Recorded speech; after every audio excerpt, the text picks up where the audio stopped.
membongkar alasan kenapa Prabowo tidak serius jadi presiden. Dilansir dari berbagai sumber, di Pilpres 2004, Prabowo kalah dalam konvensi Capres Partai Golkar. Padahal, sebuah survei di koran terkemuka nasional menunjukkan bahwa elektabilitas Prabowo tertinggi di antara peserta konvensi lain. Akhirnya Wiranto lah yang maju menggenggam tiket Pilpres 2004. Di Pilpres 2009, setelah melewati perundingan alot lewat perjanjian batu tulis, Prabowo mendampingi sebagai cawapres Megawati, namun kemudian kalah dengan pasangan SBY Budiono di putaran kedua. Di Pilpres 2014, Prabowo menuduh Megawati mengkhianati perjanjian batu tulis dengan memilih memajukan Jokowi sebagai capres. Padahal seharusnya Megawati dan PDIP mendukung Prabowo untuk maju sebagai capres. Megawati beralasan perjanjian batu tulis berlaku dengan catatan mereka berdua berhasil memenangi Pilpres. Karena di Pilpres 2004 kalah, maka otomatis isi perjanjian gugur. Lalu Prabowo juga merasa dikhianati oleh Ahok yang memutuskan untuk keluar dari Gerindra, partai pengusung yang telah berjasa mengantarkannya memenangi Pilkada DKI 2012 mendampingi Jokowi yang didukung Megawati dan PDIP. Ahok beralasan, ia keluar dari Gerindra karena sudah tidak sejalan dengan kebijakan partai. Usai pemungutan suara di Pilpres 2014, Prabowo dikerjain hasil quick count beberapa lembaga survei yang memenangkan pasangan Prabowo-Hatta atas Jokowi JK. Prabowo yang sempat sujud syukur atas kemenangan versi quick count harus menelan kekecewaan karena hasil rekapitulasi KPU ternyata memutuskan Jokowi JK sebagai pemenangnya.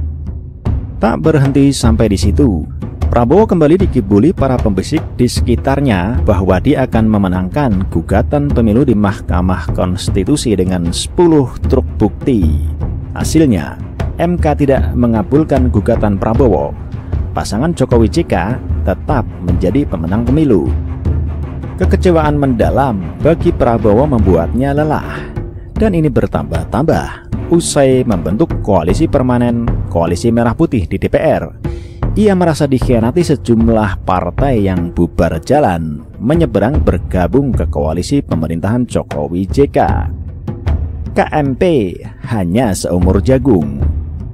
Sampai di titik ini, Prabowo sepertinya sudah berada di puncak kelelahan dan sepertinya harus mengakhiri mimpinya menjadi orang nomor 1 di Republik ini. Efek psikologis dari rasa lelah ini terbaca dari pernyataan-pernyataan Prabowo yang pada akhir-akhir ini cenderung skeptis dan pesimis. Lewat pidato kontroversial di depan mahasiswa Universitas Indonesia, Prabowo menyebut Indonesia akan bubar di tahun 2030, merujuk pada novel fiksi Ghost Fleet. Tak selang berapa lama, dalam acara bedah buku berjudul Paradoks Indonesia di Hotel Grand Shahid Jaya, Prabowo berkata lagi, Indonesia terancam menjadi negara miskin selamanya. Disinyalir, inilah refleksi dari psikologi orang yang berkali-kali kalah dan kegagalan hidup yang parah. Beberapa bulan menjelang saat-saat pendaftaran Capres, kelelahan Prabowo membuatnya gamang untuk maju dalam laga Pilpres 2019. Dan sempat muncul spekulasi bahwa sang jenderal mantan Danjen Kopassus itu akan tampil di belakang layar sebagai kingmaker. Meskipun di sisi lain ia siap untuk maju kembali. Kami berjuang di sini sebetulnya untuk menyiapkan alih generasi, kata Prabowo saat meresmikan sekretariat bersama Partai Gerindra dan PKS di Intekemuning, Menteng, Jakarta, Jumat 27 April 2018. Bukan hanya stamina dan psikologis, namun pundi-pundi harta yang terus tergerus akibat 3 kali kekalahan di Pilpres membuat kelelahan Prabowo nyaris di ambang kritis.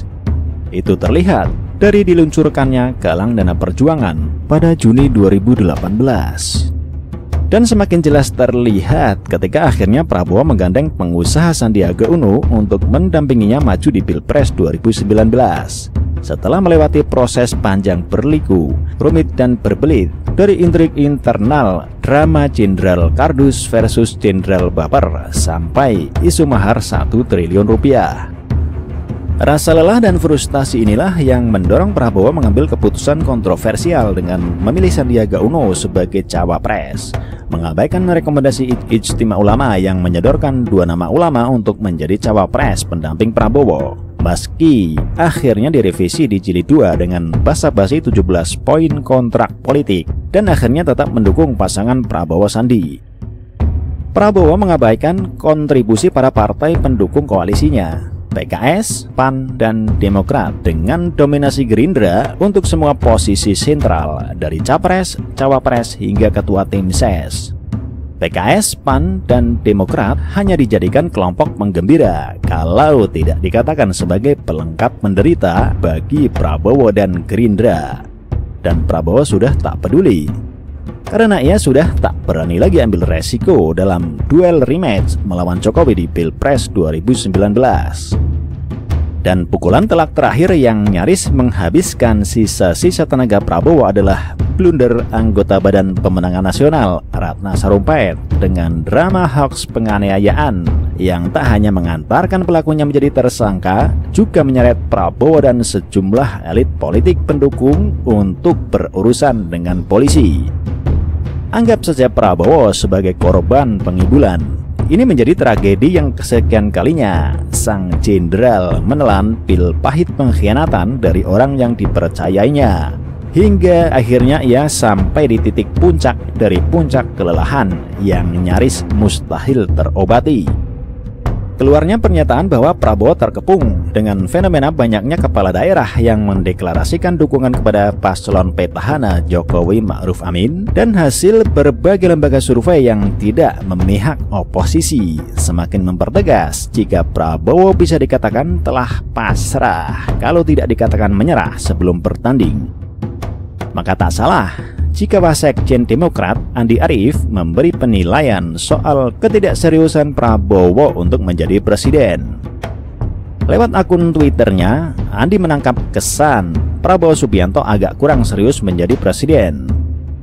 Ini otokritik. Kalau dilihat cara berkampanyenya, sebetulnya yang mau jadi presiden itu Sandi Uno atau Pak Prabowo ya.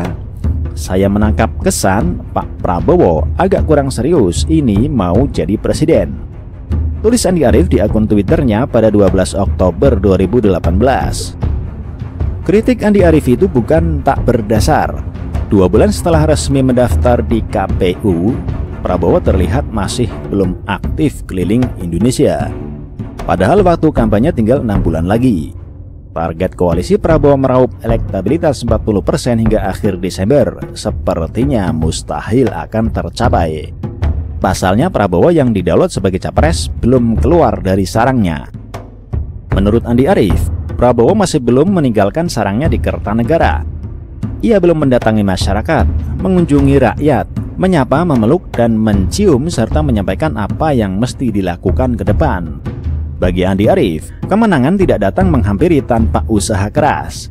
Tidak ada rumus ajaib untuk menang. Kalau Prabowo agak malas-malasan, lanjut Andi, maka tak mungkin partai pendukungnya menjadi super aktif. Andi Arief mungkin kurang menyadari jika ketidakseriusan Prabowo itu adalah puncak dari rangkaian panjang seorang Prabowo Subianto selama 14 tahun perjalanannya di dunia politik yang selalu berakhir dengan kegagalan, yang di satu sisi diakibatkan oleh pengkhianatan mitra, kolega, dan orang-orang kepercayaannya. Namun di sisi lain, itu adalah akibat dari kegagalannya mengadaptasi strategi militer, basic utamanya ke arena politik praktis. Prabowo dengan IQ-nya yang konon superior, mungkin gagal memahami bahwa kepemimpinan dalam dunia politik jauh lebih rumit dan kompleks dibanding di dunia militer yang berinteraksi berdasarkan hierarki, di mana loyalitas dan ketaatan total prajurit pada perintah komandan menjadi aturan dasar. Sedangkan dalam dunia politik, dalam demokrasi, setiap manusia mempunyai hak yang sama untuk bersuara dan berekspresi. Lalu bertemulah dalam satu kepentingan kolektif untuk mencapai tujuan, entah berdasarkan kesamaan ideologis maupun semata-mata kepentingan pragmatis. Jadi, tak banyak yang bisa dilakukan oleh Prabowo dalam 6 bulan ke depan, kecuali menunggu keajaiban untuk bisa mengantarkannya naik tahta ke singgasana RI 1. Prabowo hanya bisa menunggu sambil berharap Jokowi salah langkah, blunder kata-kata atau blunder kebijakan, lalu menggorengnya secara besar-besaran. Prabowo juga mungkin hanya berharap memburuknya ekonomi, terpuruknya rupiah, dan melambungnya dolar, seraya sedikit membumbui dalam pidato bahwa ekonomi kebodohan sedang melanda negeri ini, memanfaatkan situasi buruk untuk menyerang Jokowi. Turun ke bawah, menyapa rakyat, keliling Indonesia dan berkampanye hanya akan buang-buang uang, waktu, dan energi. Dan Prabowo sudah lelah untuk melakukan semua ini. Dan jika semua itu tidak terjadi, maka mungkin Prabowo harus belajar ekstra keras untuk benar-benar ikhlas jika Jokowi harus 1 periode lagi memimpin negeri ini menjadi Presiden RI.